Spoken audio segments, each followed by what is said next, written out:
Hello students, good morning all of you. तो हम लोग अपना केमिस्ट्री में 3 चैप्टर कंप्लीट कर चुके हैं। फर्स्ट हम लोगों ने अपना जो केमिकल काइनेटिक्स था, रासायनिक बलगति उसको कंप्लीट कर लिया था। नेक्स्ट हमने कोऑर्डिनेशन कंपाउंड, उसके बाद सरफेस केमिस्ट्री। तीनों टॉपिक हमारे कंप्लीट हो चुके हैं। उनसे रिलेटेड कोई दिक्कत नहीं होनी चाहिए। और आपको नोट्स भी मैंने सारे भेज दिए हैं, तीनों चैप्टर के नोट्स भी आपको मिल गए। प्लस में लास्ट ईयर के जो क्वेश्चन आए हुए थे वो तीनों चैप्टर के मिल गए। तो जहाँ पे आपका चैप्टर कंप्लीट होता है वहाँ पे आप उनको लिख सकते हो। लास्ट ईयर में जितने भी क्वेश्चन पूछे गए उनसे उनका पता चल जाएगा, ठीक है। उसके बाद नेक्स्ट जो हम लोग आज चैप्टर शुरू करते हैं वो अपना 8 चैप्टर है वैसे बुक के अंदर, डी एफ ब्लॉक, डी एवं एफ ब्लॉक के एलिमेंट। तो डी और एफ ब्लॉक के एलिमेंट्स के बारे में पढ़ेंगे।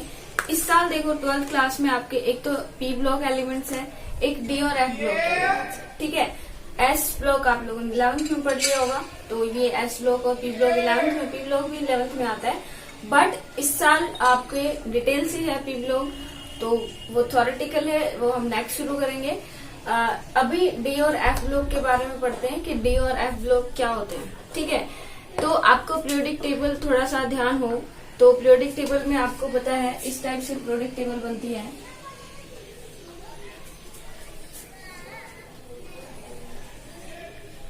जिसमें ये वाला जो ब्लॉक होता है इसके अंदर 2 आते हैं।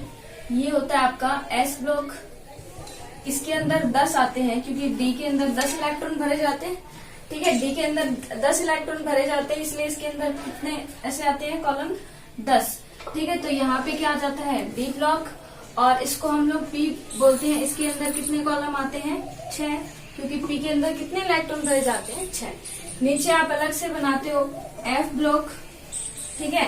ये एफ ब्लॉक के अंदर कितने आते हैं 14, ठीक है।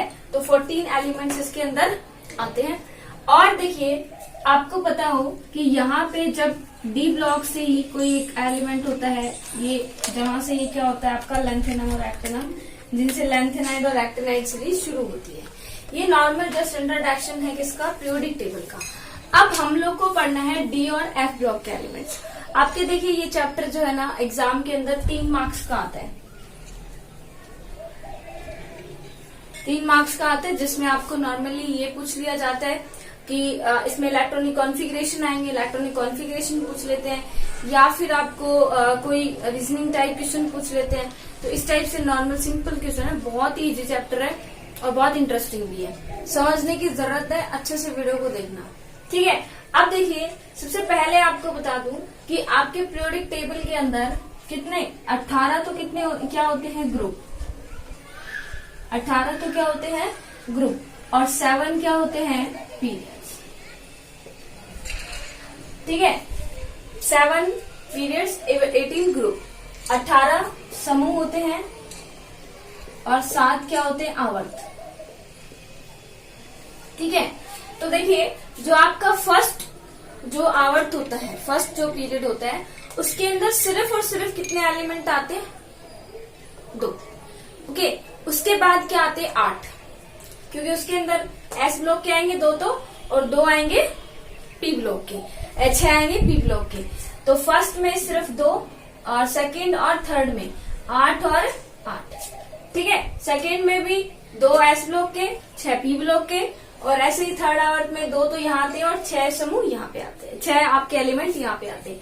तो यानी इनके अंदर 8 एलिमेंट, 8 एलिमेंट, और इसके अंदर 2 एलिमेंट। अब हमारी शुरू होता है 4 आवर्त नंबर 4। तो आवर्त 4, 5, 6, 7 ये जो 4 हैं आपके, इनके अंदर आते हैं डी ब्लॉक वाले, ठीक है। तो यहाँ पे आप ध्यान रखना, इसमें 18 फिर उसके बाद 32 देखो 18 क्यों हुआ, क्योंकि इनके अंदर जो है आपके 4 और 5th जो पीरियड्स है आपके, उसके अंदर क्या आ जाते हैं 10, मतलब 8 तो पहले ही हो गए थे हमारे, फिर डी के भी 10 क्या हो गए इंक्लूड हो गए, तो कितने हो गए 18। ऐसे इसमें डी के 10 आ जाएंगे तो 18। अभी देखो उसके बाद कितने हो गए 32 क्यों हो गए, क्योंकि 18 के अंदर आपके जो एफ ब्लॉक वाले हैं, इसको हम लोग कौन सा ब्लॉक बोलते हैं एफ ब्लॉक। इसके बारे में भी हम इसी चैप्टर में डिटेल से पढ़ेंगे एफ ब्लॉक के बारे में भी। तो एफ ब्लॉक जो आता है उसके अंदर 14 एलिमेंट बताए, अभी बताए, क्योंकि एफ के अंदर कितने भर सकते हैं हम लोग, मैक्सिमम 14। ठीक है, आप लोग ध्यान से देखना, एस का आप जब बनाते हो तो इस प्रकार से बनाते हो, तो इसके अंदर मैक्सिमम इलेक्ट्रॉन 2, पी के अंदर हम लोग बनाते हैं तो ऐसे बनाते हैं, तो इसके अंदर मैक्सिमम इलेक्ट्रॉन कितने भर सकते हैं हम, 6। डी का अगर हम बनाते हैं तो 5 बनाते हैं ना, तो आप लोग का ऐसे होता है 1 2 3 4 5 6 7 8 9 10। फिर अगर एफ का बनाओगे तो एफ में 7 आ जाएंगे, 1 2 3 4 5 6 और 7, फिर उनकी पेयरिंग। ठीक है, तो इस प्रकार से क्या होते हैं, एफ में 14 एलिमेंट्स आते हैं, इलेक्ट्रॉन्स आते हैं।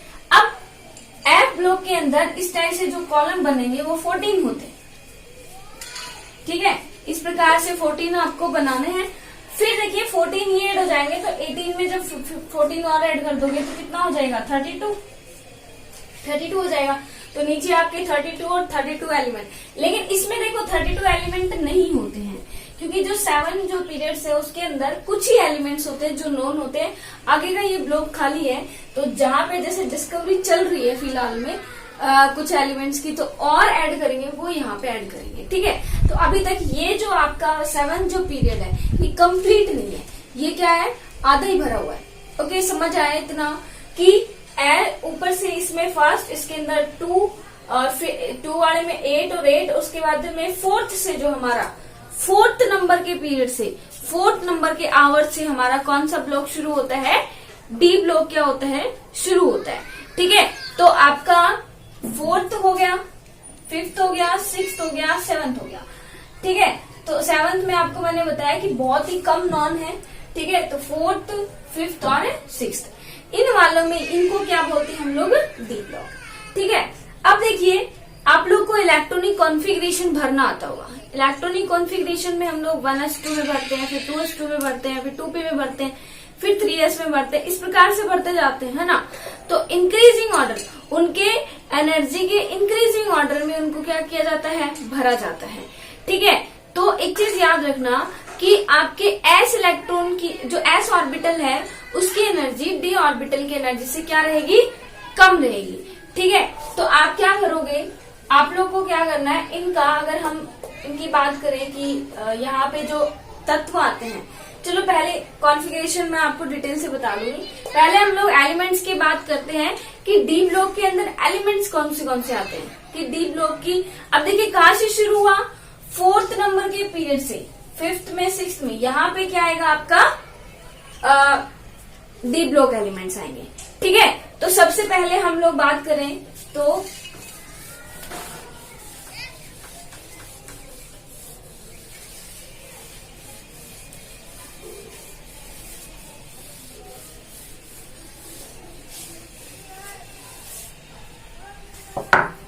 अब देखिए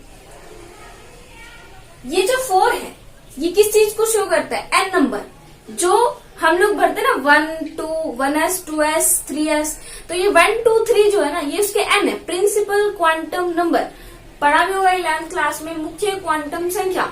तो ये जो है ना ये इसके किसको दिखाती है, प्रिंसिपल क्वांटम नंबर, एन बताती है, शेल्स, नंबर ऑफ शेल्स को।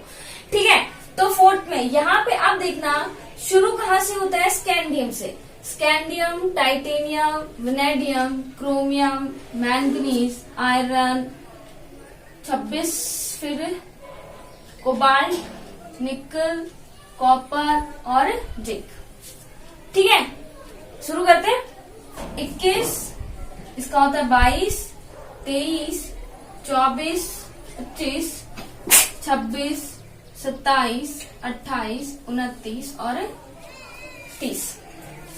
अब देखिए याद आपको करना पड़ेगा कि स्कैंडियम, टाइटेनियम, नेडियम, क्रोमियम, क्योंकि इलेक्ट्रॉनिक कॉन्फ़िगरेशन जो है हमें पता होना चाहिए कि लास्ट इलेक्ट्रॉनिक कॉन्फ़िगरेशन कितना होता है।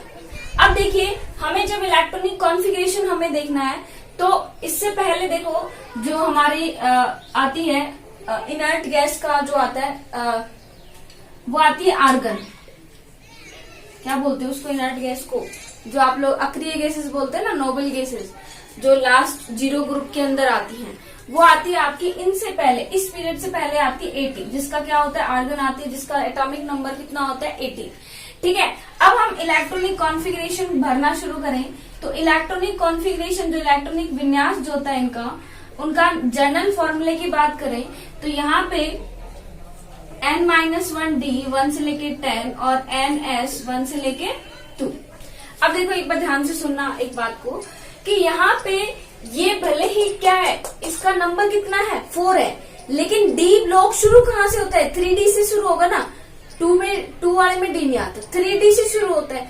तो यानी कि इसके अंदर है तो प्रिंसिपल क्वांटम नंबर तो इसका 4 है, लेकिन यहाँ पे इलेक्ट्रॉन किसके अंदर भर जाते हैं। देखिए यहाँ पे जैसे इस प्रकार से बनाए हम, ठीक है, तो ये आपका नंबरिंग के हिसाब से तो क्या आ जाएगा बाद में, लेकिन एनर्जी ज्यादा किसकी होगी, डी की ज्यादा होगी। लेकिन ये ऑर्बिटल नंबरिंग के हिसाब से क्या है, 3D पे है, तो नंबरिंग के हिसाब से तो ये किस में रहेगा, 3 वाले में रहेगा।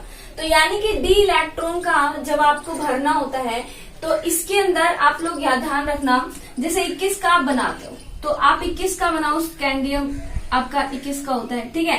तो अगर आप 21 लिखोगे तो पहले तो क्या लिखोगे, आर्गन, पहले क्या लिखेंगे हम, आर्गन लिखेंगे। अब देखिए आर्गन लिख दिया हमने, उसके बाद हम लोग क्या लिखेंगे, आर्गन के बाद हम लोग क्या लिखेंगे कि आपका 18 हो गया। अब यहां से बाद में शुरू होता है 3D, अब 3D और उसके बाद आता है 4s। अब देखिए एनर्जी जो होती है आपकी, एनर्जी वो किसकी ज्यादा होती है, डी ऑर्बिटल्स की ज्यादा होती है एस ऑर्बिटल से। तो नंबरिंग के हिसाब से तो इनको ऐसे लिखा है, बट एनर्जी ज्यादा किसकी होती है, डी ऑर्बिटल की, एनर्जी कम किसकी होती है, एस ऑर्बिटल की। तो पहले इलेक्ट्रॉन वहां भरे जाएंगे जहां एनर्जी क्या होगी आपकी, कम होगी। तो पहले हम एस में 2 इलेक्ट्रॉन भर के आएंगे, तो 18 और 2 कितना हो गए, 20। उसके बाद हमारे पास बचा 1 इलेक्ट्रॉन जो हम कहाँ भर देंगे, डी के अंदर। समझ आया, ऐसे आपको क्या करना है, इलेक्ट्रॉन्स को भरना है। एक चीज और देखिए कि ये जो आपके डी ब्लॉक के एलिमेंट्स होते हैं, ये डी ब्लॉक का एलिमेंट कहाँ के बीच में आया, एस ब्लॉक और इधर हमने बनाया था पी ब्लॉक। एस ब्लॉक और पी ब्लॉक दोनों के बीच में उपस्थित है कि नहीं है, एस ब्लॉक और बी ब्लॉक के दोनों के बीच में उपस्थित है। तो इनके जो कैरेक्टरिस्टिक्स होते हैं, इनके जो गुण हैं, वो एस ब्लॉक और पी ब्लॉक के मध्यवर्ती होंगे, बीच में होंगे ना, ठीक है। तो इनको हम लोग क्या बोलते हैं, इनके जो प्रॉपर्टीज हैं वो एस ब्लॉक से भी मैच करेगी और पी ब्लॉक से भी क्या होती है, कुछ पी ब्लॉक से मैच कर लेते हैं, कुछ एस ब्लॉक से मैच कर लेते हैं, यानी कि ट्रांजिशन दोनों का मिक्सअप होता है। इसलिए इनको क्या बोलते हैं, संक्रमण तत्व। इसलिए इन तत्वों को क्या कहा जाता है, संक्रमण तत्व। तो डी ब्लॉक के जितने भी एलिमेंट्स होते हैं, जितने भी, उनको क्या कहा जाता है, संक्रमण तत्व कहा जाता है, ठीक है। ये तो आपके नॉर्मली पूछ लिया जाता है कि डी ब्लॉक को संक्रमण तत्व क्यों कहा जाता है। They are comes in between s and p block, s और पी ब्लॉक्स के बीच में आते, ठीक है। इनकी प्रॉपर्टीज जस्ट लाइक एस और पी ब्लॉक के इंटरमीडिएट होती है, इसलिए इनको क्या कहा जाता है, संक्रमण तत्व, ट्रांजिशन एलिमेंट। उसके बाद देखिए एक चीज और, यहाँ पे भी एक्सेप्शन लग जाता है कि संक्रमण तत्व सारे नहीं होते। जिंक आपका एस डी ब्लॉक में आता है, इसके नीचे आता है कैडमियम और मरकरी।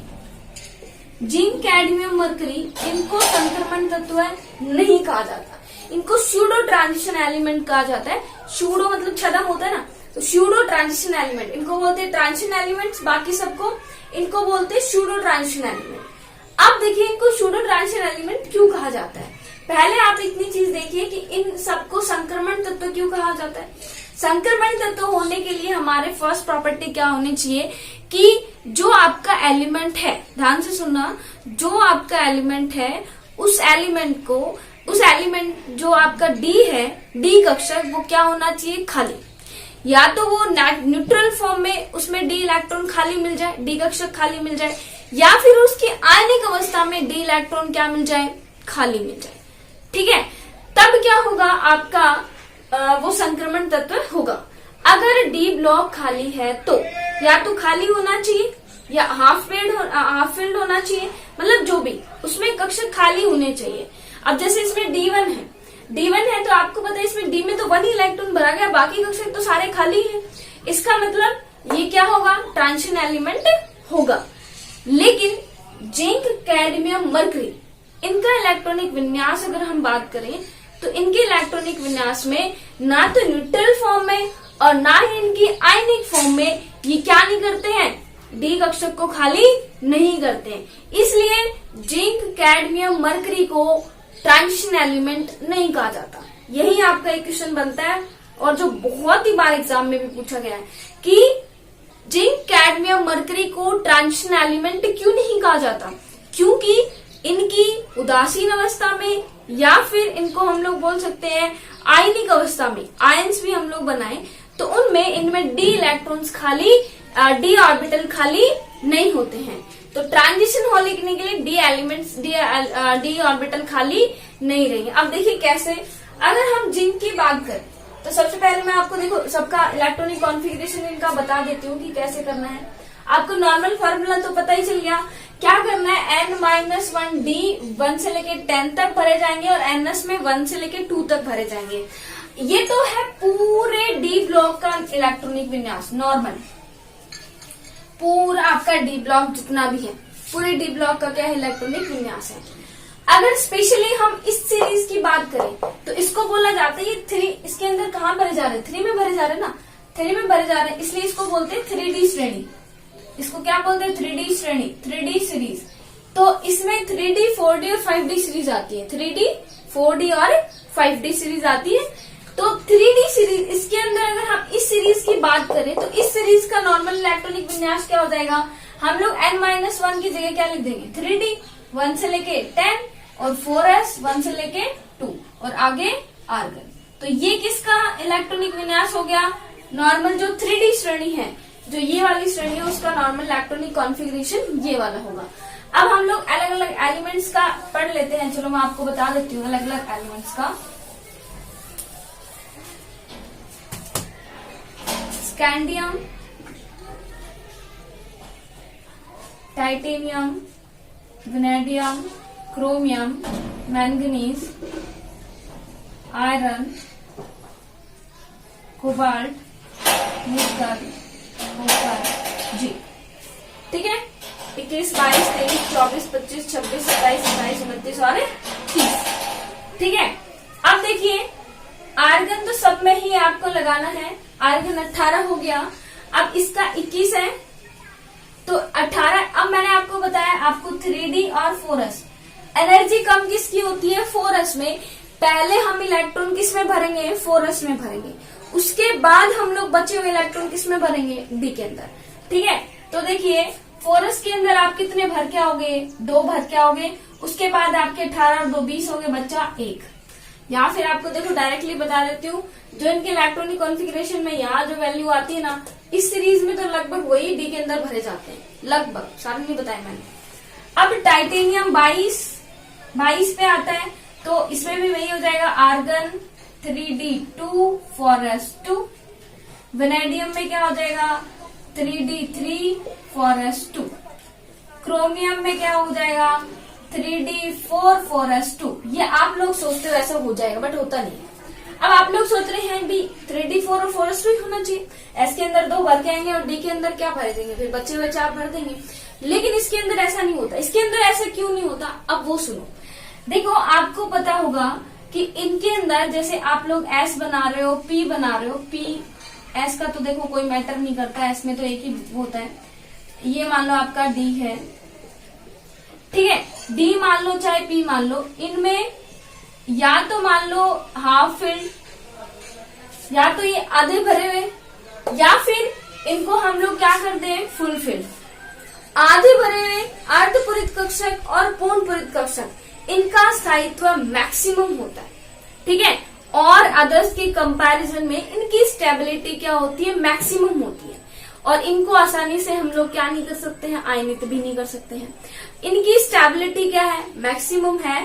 दैट्स वाई अगर हम बात करें तो जो आपका क्रोमियम है, यहाँ पे क्या आ रहा है, D4 आ रहा है क्रोमियम, लेकिन अगर हम लोग S वाला एक इलेक्ट्रॉन इसमें ले आए तो ये क्या हो जाएगा, हाफ फिल्ड, जो ज्यादा स्थायी है।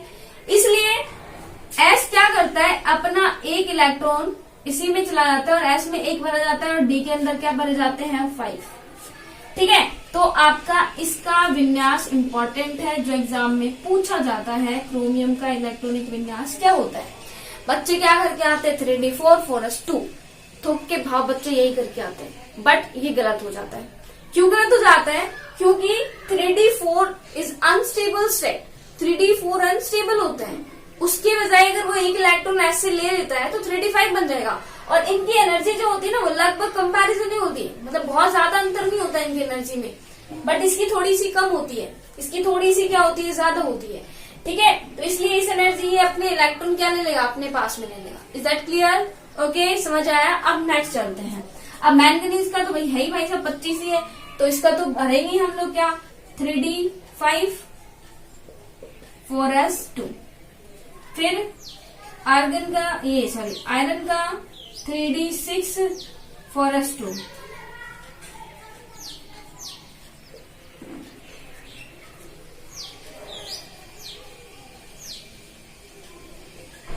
निकल का 28 होता है, देखो इसका 25, इसका 26, इसका 27, तो 3d7 4s2। निकल का 28, तो 3d8 4s2।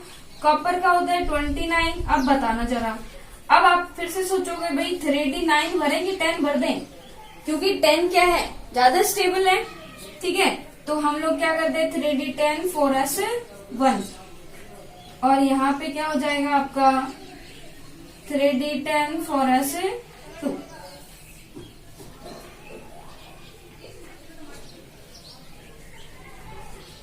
ओके, ये आपका नॉर्मली क्या हो गया, इलेक्ट्रॉनिक विन्यास। तो इस टाइप से ये वाला भी स्पेशल के अंदर आ जाता है कि कॉपर का इलेक्ट्रॉनिक विन्यास 3d10 हो जाता है ना। तो इसमें भी रीजन तो वही रहेगा, क्रोमियम और कॉपर दोनों के इलेक्ट्रॉनिक विन्यास का रीजन वही रहेगा, क्या कि जो आपका अर्धपूरित जो विन्यास है और पूर्णपूरित विन्यास है वो क्या होते हैं, ज्यादा स्थायी होते हैं। इसलिए क्या होगा आपका, ये दिखाएगा d5 और d10। अब देखिए, मैं आपको बताना चाह रही थी क्या कि जो आपके जिंक होता है, जिंक देखो ये वाला है, तो जिंक का जो हम विन्यास की बात करें तो जिंक का विन्यास कितना हुआ, देखो 3d10 4s2। न्यूट्रल स्टेट में इसके डी कक्षक क्या है, भरे हुए, डी कक्षक क्या है, भरे हुए। ठीक है, तो ये ट्रांजिशन एलिमेंट नहीं होगा। बट हम अगर इसको आयनित करें, आयनित मतलब जिंक आपको पता है +2 ऑक्सीकरण अवस्था दिखाता है, यानी अपने 2 इलेक्ट्रॉन का त्याग कर देता है। तो 2 इलेक्ट्रॉन त्याग करने के लिए आपको पता आउटर मोस्ट शेल एस है, एस इलेक्ट्रॉन से एस इलेक्ट्रॉन जाएंगे पहले बाहर, तो 3, ये तो इनर है ना, 3 वाला इनर है। ओके, तो आउटर मोस्ट शेल क्या है आपका 4s, उससे इलेक्ट्रॉन जाएंगे 2 और बचेगा 3d10। अब इसमें भी डी इलेक्ट्रॉन पूरे भरे हुए हैं। ठीक है, तो यानी कि जो जिंक है वो ना तो पूर्ण जो अपने न्यूट्रल स्टेट या विलगी दोनों में क्या नहीं दिखाते हैं, डी कक्षक खाली नहीं शो होते हैं। दैट्स वाई इनको क्या नहीं कहा जाता, संक्रमण तत्व नहीं कहा जाता। तो ऐसे ही सेम किसमें अंदर होता है, जिंक के नीचे आता है कैडमियम, कैडमियम के नीचे आता है मरकरी, तो उनमें भी क्या होता है, लगभग ऐसे ही होता है। ठीक है, कोई चेंज नहीं होता, उनमें भी सेम ऐसे ही होता है। ठीक है, तो आपका हो गया कि जिंक +2 का ये हो गया। ठीक है, तो इनको संक्रमण तत्व नहीं कहा जाता। क्यों नहीं कहा जाता, इस आपको बता दिया रीजन कि इनमें डी कक्षक खाली नहीं पाए जाते हैं। विन्यास में ये आपको याद रखना है, ये यहाँ से क्वेश्चन आता है। 2 क्वेश्चन बता दिए मैंने अब तक, एक तो जिंक कैडमियम मरकरी को संक्रमण तत्व क्यों नहीं कहा जाता, दूसरा चीज क्रोमियम और कॉपर का इलेक्ट्रॉनिक विन्यास है वो क्या होता है और क्यों होता है। तो क्रोमियम का इलेक्ट्रॉनिक विन्यास क्या होता है, 3d5 4s1। क्यों होता है, क्योंकि हाफ फिल्ड और पूर्णपूरित या अर्धपूरित जो विन्यास होता है वो ज्यादा स्थायी होता है। That's why they are so that's like electronic configuration, इसलिए वो इस प्रकार का इलेक्ट्रॉनिक कॉन्फ़िगरेशन को प्रदर्शित करते हैं। इतना समझ आया कि नहीं आया? अब देखिए, ये तो चलो आपको सीक्वेंस से याद होंगे तभी आप इलेक्ट्रॉनिक कॉन्फ़िगरेशन एंड का नंबर बता पाओगे। अब सीक्वेंस से याद करना आपकी जिम्मेदारी है, आप करिए, किस प्रकार से करते हो। फिर भी शॉर्ट ट्रिक अगर आप चाहते हो तो मैं आपको लिखवा देती हूँ। शॉर्ट ट्रिक किसी को देखो डायरेक्टली याद करना है, वेल बेटर है, बहुत ही अच्छी बात है, आप डायरेक्टली याद कर सकते हो। बट कोई हो मेरे जैसे जिनको शॉर्ट ट्रिक से याद करना हो तो वो शॉर्ट ट्रिक से याद कर सकता है। तो मैं शॉर्ट ट्रिक्स लिखवा देती हूँ आपको। तो शॉर्ट ट्रिक की अगर हम बात करें तो शॉर्ट ट्रिक है शक्ति वक्र मन फीको निकुंजन। ठीक है, ये संस्कृत का दोहा लग रहा है ना, ऐसे याद कर लीजिए। ठीक है, तो शक्ति वक्र मन फीको निकुंजन, इसका देखिए आप क्या है, क्या हो गया, स्कैंडियम, टी टाइटेनियम, अब देखो वक्र वेनेडियम और क्रोमियम, मन मैंगनीज, फी Fe, को CO, ठीक है, निकुंजन NiCuZn, ये आपका हो गया scandium, titanium, vanadium, chromium, manganese, iron, copper, cobalt, nickel, copper, zinc, शक्ति वक्र मन फीको निकुंजन। ठीक है, ये आप शॉर्ट ट्रिक्स याद कर सकते हो। ठीक है, और वैसे डायरेक्टली याद होता है तो वेल बेटर, बहुत अच्छी बात है, डायरेक्टली आप याद कर सकते हो। ठीक है, फिर भी अगर किसी को शॉर्ट ट्रिक्स होता तो इस टाइप से। ठीक है, अब देखिए अगर इसमें आपको याद हो गया, ठीक है, इलेक्ट्रॉनिक विन्यास पता चल गया कैसे कैसे करना है, स्पेशली जो इलेक्ट्रॉनिक कॉन्फ़िगरेशन क्रोमियम और कॉपर का होता है। और देखिए क्रोमियम से नीचे आने वाले जो भी एलिमेंट्स होंगे, क्रोमियम से नीचे इसके अंदर जो आता है उसका भी ऐसा ही रीजन होगा, कॉपर से नीचे जो आता है उसका भी ऐसा ही रीजन होगा। ठीक है, तो अगर हमने किसकी बात कर ली, अभी 3D सीरीज की बात कर ली। ठीक है, 3D सीरीज के अंदर क्या होता है। अब अगर हम लोग नेक्स्ट बात करें तो वो 4D सीरीज आती है, उनका इलेक्ट्रॉनिक विन्यास क्या होता है, उसके अंदर कौन से एलिमेंट्स आते हैं, ये हम लोग पढ़ेंगे नेक्स्ट वीडियो में। अभी इतना आप लोग नोट्स वगैरह प्रिपेयर कीजिए। ठीक है, बाय।